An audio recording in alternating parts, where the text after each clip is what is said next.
Well, good morning, everyone. My name is Mighty Stream. I'm brought to you by Hope Through Navigation, and this is our Hood Recovery Services. You can contact me at recoveryofhope21@gmail.com. I hope that you're doing well. I am moving steadily every day. I'm moving steadily into this process of accepting that my mother-in-law is not with us anymore. And I am striving, I'm truly striving to stay regulated, right? To stay in my routine, to stay in the process of recovery. And doing this meditation with you is one of those things that I take seriously. I want to go ahead and get into the just for today. I'm excited to see what it says. I just pulled it up. All right, so, and I want to thank my sponsee for reaching out to me this morning, because had she not done that, I probably would have ended up remembering to do the just for today later on today. So I think connection with other people is very important. It helps us to stay focused. So thank you very much. Her initials are TWL. So let's go ahead and get into the just for today. May 25th, good and bad feelings. A lot happens in one day, both negative and positive. If we do not take time to appreciate both, perhaps we will miss something that will help us grow. IP number 8, just for today. And that's a beautiful IP too, by the way. Most of us seem to unconsciously judge what happens in our lives each day as good or bad, success or failure. We tend to feel happy about the good and angry, frustrated, or guilty about the bad. Good and bad feelings, though, often have little to do with what's truly good or bad for us. We may learn more from our failures than our successes, especially if failure has come from taking a risk. Attaching value judgments to our emotional reactions ties us to our old ways of thinking. We can change the way we think about the incidents of everyday life, viewing them as opportunities for growth, not as good or bad. We can search for lessons rather than assigning value. When we do this, we learn something from each day. Our daily 10th step is an excellent tool for evaluating the day's events and learning from both success and failure. Just for today, I am offered an opportunity to apply the principles of recovery so that I will grow and learn. When I learn from life's events, I succeed.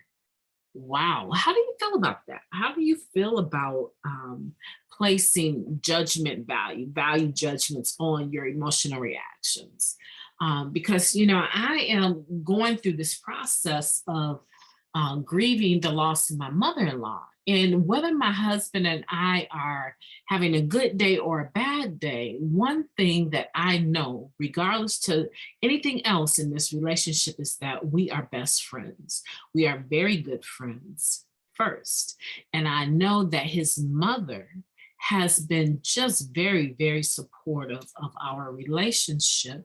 And she has coached me along with my own mother, but she has coached me because she has had so many children and she has raised so many children that were not her own. So she has coached me over the years in this process that I'm going through of raising two of my great nephews. And she has been so helpful. I remember when I first started this journey and I met her, I remember that the boys came into my life the same year that I got married. And she was able to help me tone my responses down a bit. She was able to coach me through getting the mindset of interacting with a child who has already developed their own mind. And when she came to town and she visited with those two little boys, I'm telling you, you couldn't pull them away from her. because she was so attentive to the way that a child thinks. And she was able to transform the information that she wanted to share with them into something that was understandable by a child, by a 4-year-old, by a 3-year-old. And I watched her, right? And I had every reason to believe that I can do it because I'm crazy about kids. I happen to love children, right? And so I knew I could do it. I just had not been in a position where I needed to do it, right? And now I was in a position of not only needing to do it, but wanting to do it. And I had to do it because the parents that were in their lives were not holding their weight. They were not doing what they needed to do. And these children were not going to fail on my watch. Okay, so let's look at that. I'm learning how to parent children that aren't mine. My husband had children, so I'm already in the mode of parenting children that aren't mine. But here comes this woman that has done it and perfected it over the years. I'm talking about at least 60 years, right? Maybe 55 at the time that I met her. So she has perfected parenting over decades. Let's just say decades. That even 55 sounds like too many, but she has parented over decades. She comes into my life and she's able to be a on-hand, ready, accessible coach to me. How did I feel about that?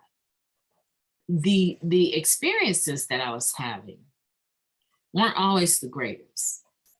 It wasn't always the greatest to have someone that was more skilled at doing something than you. Say you probably could have did it this way and got the better result or the same results, but faster, and without making them feel like they weren't getting it or being obedient or making them feel bad or negative in any kind of way. They're just children, right? So sometimes I figured out, even with my own mother, right? I figured out that I needed to be humble because these were women that had experience in the day-to-day. I'm not talking about those parents that birth children or donors and they don't raise them. I'm talking about women who had successfully raised not one, not two, not three, not four, not five, not six, but several children over decades. So they knew what worked and what didn't work. And so I would have to be humble and kind of bite my tongue and listen to the suggestions. But even after I would be humble and listen to the suggestions, I had to take it a step further, right? And try, I had to be open-minded. I had to try the suggestions that they were giving me so that I could determine if they were working or would work or would not work. And did they work better than what I had planned to do? So on one hand, I might have been feeling somewhat challenged or angry, but the information they were giving me was good. And I wanted to actually try it. But the process of having someone acknowledge you or talk to you in a way that shows that they think maybe you didn't do something the right way or you could have done it better can be kind of upsetting, right? Constructive criticism. You have to posture yourself to receive it. So, but I still learn, right? Some of the things didn't work out, just like it says here, we may learn more from our failures than our successes, especially if the failure has come from taking a risk. So whether or not I feel good or bad about it doesn't necessarily mean that it was good or bad for me, right? That's what this is talking about. This is talking about attaching value judgments to our emotional reactions, right? This is so typical of us in recovery. It goes right back to the way that we used to think. And then when we attach good or bad to an emotion, a lot of times we need to use or choose to use a drug, a substance to try to change that feeling. But when we grow up in recovery and we realize that these are just feelings, just because it felt somewhat negative or bad, I can't even say bad, right? Because I'm not a person that I'm not basically a person that you can't talk to and make suggestions, right? It's more the tone of voice than what anybody can ever say to me, right? So I can't even say it was bad, but this feeling of wanting to humble myself so that I can listen to what they were suggesting and then be humble enough to try to at least give it a try, right? And then even be more humble in a spirit of gratitude if it actually worked, to go back and say thank you, right? So the tendency for us, though, is that we would just use behind that. I don't like how this is making me feel. It's making me feel stupid.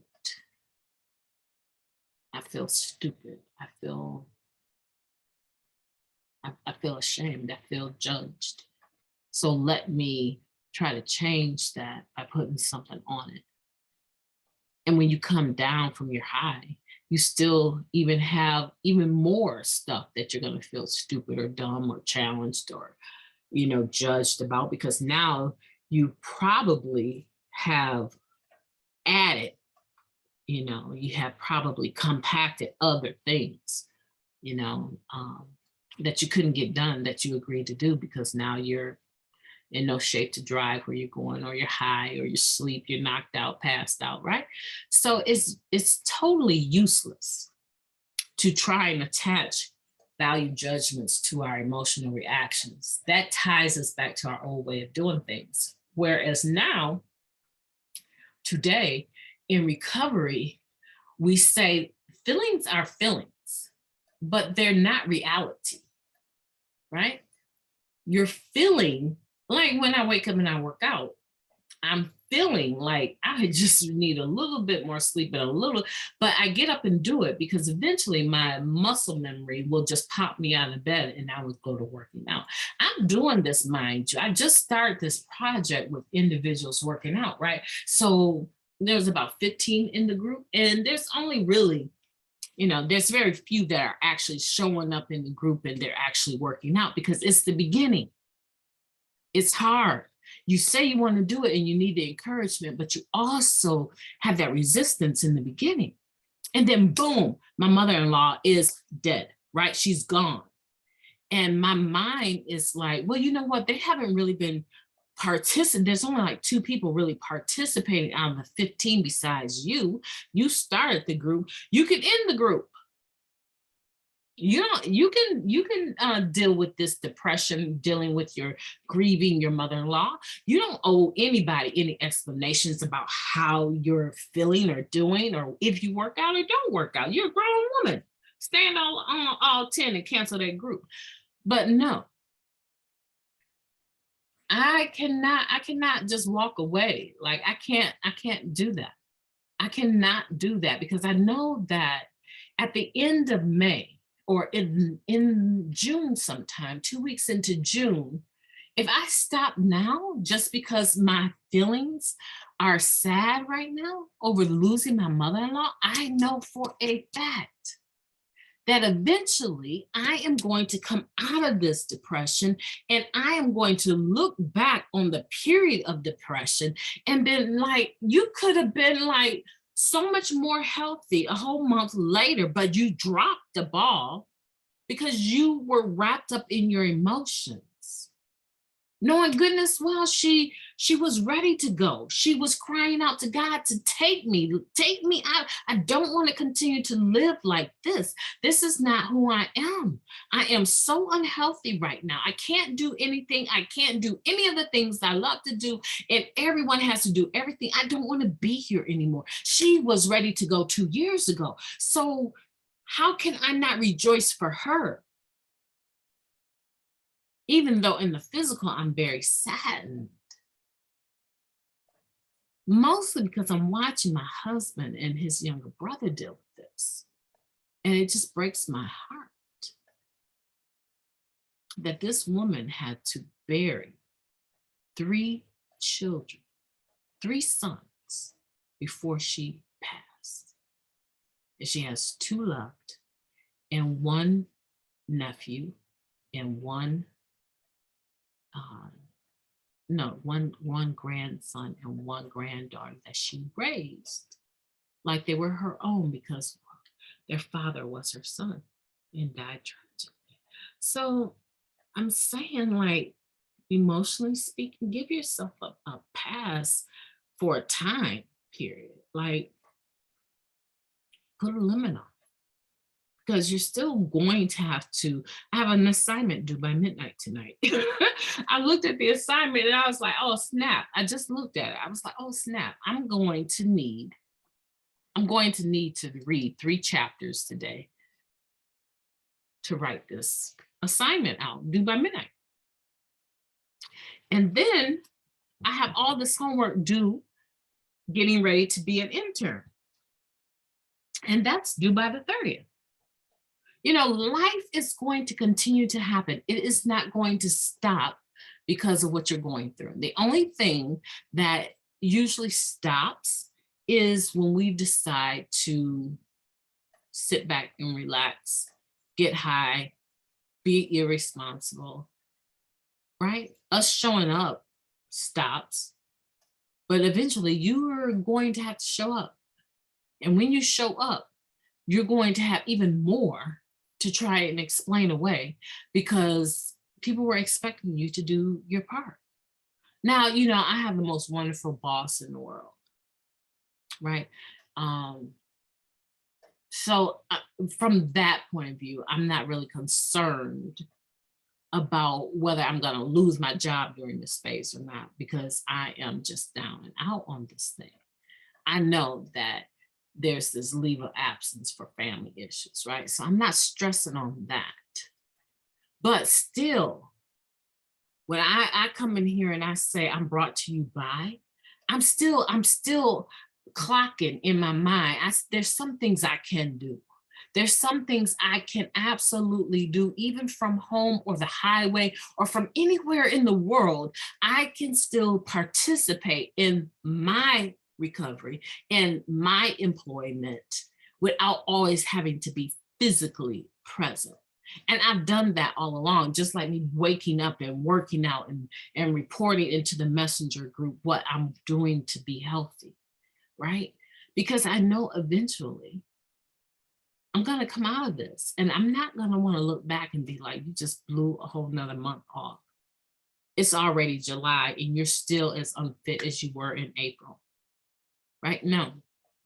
So I want to encourage you today. My challenge to you today is there's something that you were supposed to be doing and you stopped. You stopped because of how you were feeling about something else, or maybe even it. I want to challenge you. If you know in your heart that that was something that God gave you to do, and it's something that you're eventually going to have to do because it's like an assignment for you, right? It's your call, it's your recovery thing, whatever that is. I want to challenge you today to go back to it. I want to challenge you today to do what you are supposed to be doing, regardless to how you feel about it. Can I get you to do that?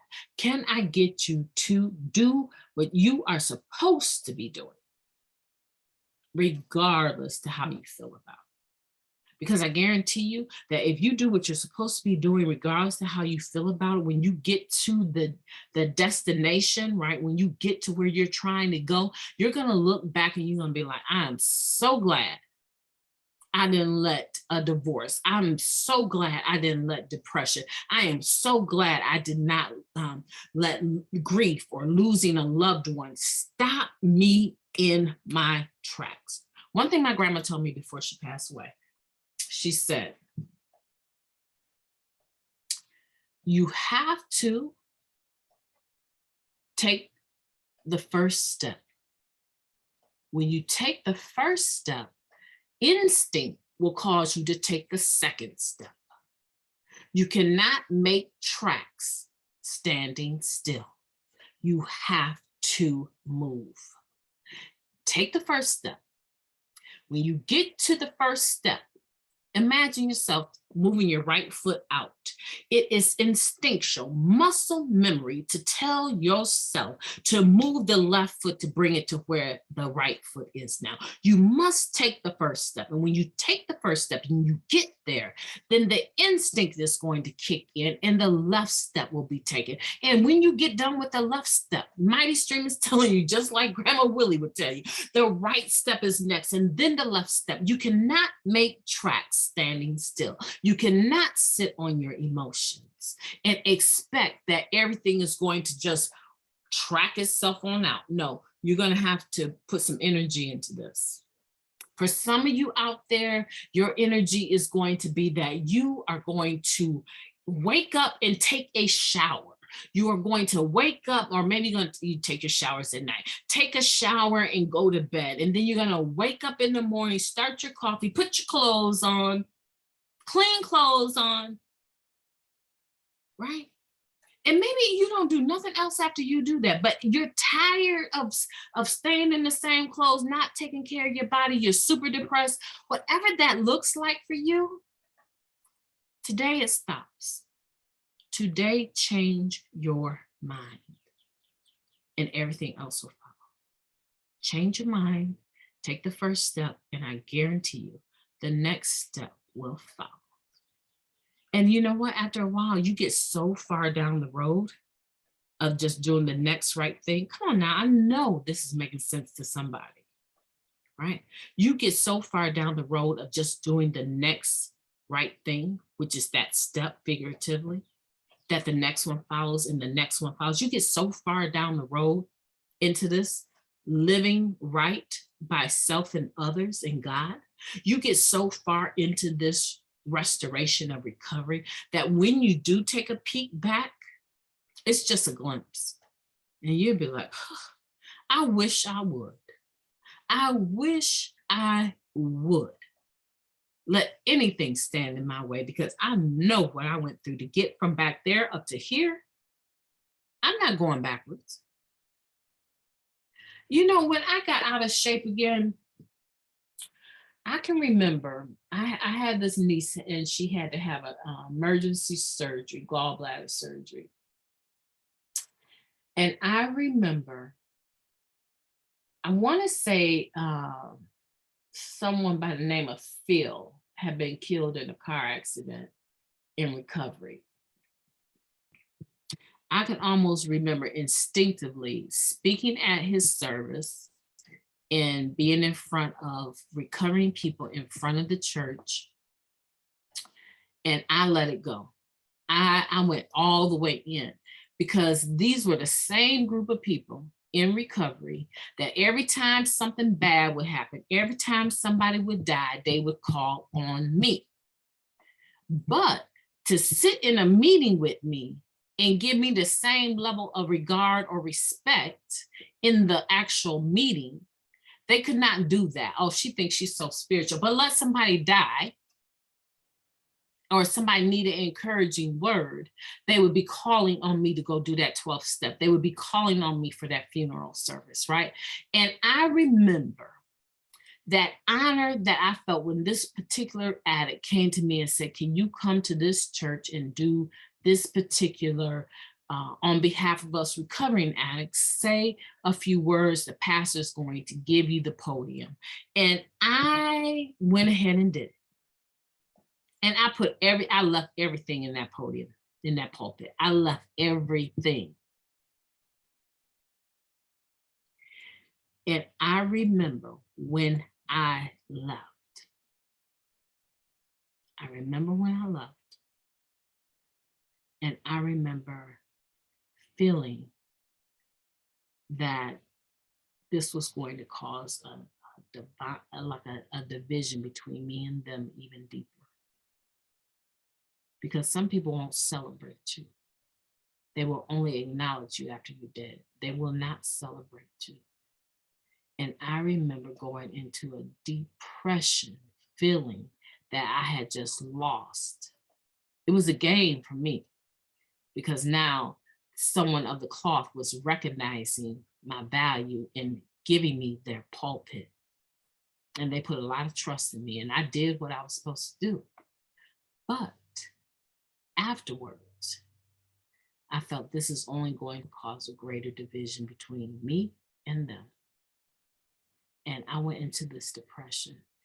And I got to the point where I didn't want to be at my home group anymore. I didn't want to talk. I didn't want to be sponsored. I didn't want to sponsor. I was done. Like, it love me today the same way. Like how you, that energy you bringing me now here up in this church, bring that same energy when you see me in the meeting, because I bring the same love, right? My love don't change. So I'm like, bring that same, but you can't do it. You cannot do it because you're not truly for me, right? You're truly not for me, because this is a spiritual program. And when people start talking about spiritual matters, people get very uncomfortable. I will never be uncomfortable talking about God. Never. I lost a piece of me at his service. And I remember my niece needing to have like emergency gallbladder surgery. And I remember looking back at a picture that had been taken of me in her hospital room. And I said, oh, you have put on a good 20 pounds. As much as it took you to lose all that weight, and I think I had lost like well over 100 some pounds, right? I was like, all that it took you to lose that weight, you don't let this depression cause you to just eat like that and stop working out just like that? You weren't serious, no way. And in my mind, I told myself I was not serious. How could I let any human being affect my mood to the point where I would stop waking up and taking care of this temple that I believe God had given me to take care of? And I started to, in that judgment, value judgment, to feel very, very bad. And now I'm like 80 pounds into it, talking about I need to get back to where I was. So I'm saying that to say this. If you don't check your mood, you don't check your emotions, you don't check your feelings and check them now, then that lower destructive power that the basic text talks about has gained on you. It is still doing, our disease of addiction is mental and spiritual and physical. It is still doing push-ups even though you're not using drugs. But if you do not put enough inertia against that, enough force against it to check it at least, if you let it go without checking it, it will have today, it will have tomorrow, and it will have the next day. And you will find yourself all the way into the middle of the summer trying to figure out how did you get so far away from your goal, from your dream, from your call, from your vision. I'm telling you, I am speaking from my own experience. Just for today, check it. Check that emotion. You got to check it and tell that emotion, you know what? I'm acknowledging that I'm feeling pretty bad, but you don't run this. You do not run this. My recovery self and me and my higher power, we run this. And you consider yourself checked, because you will not go any further than you have already gone, and take life by charge. My name is Mighty Stream, and I look forward to talking to you tomorrow.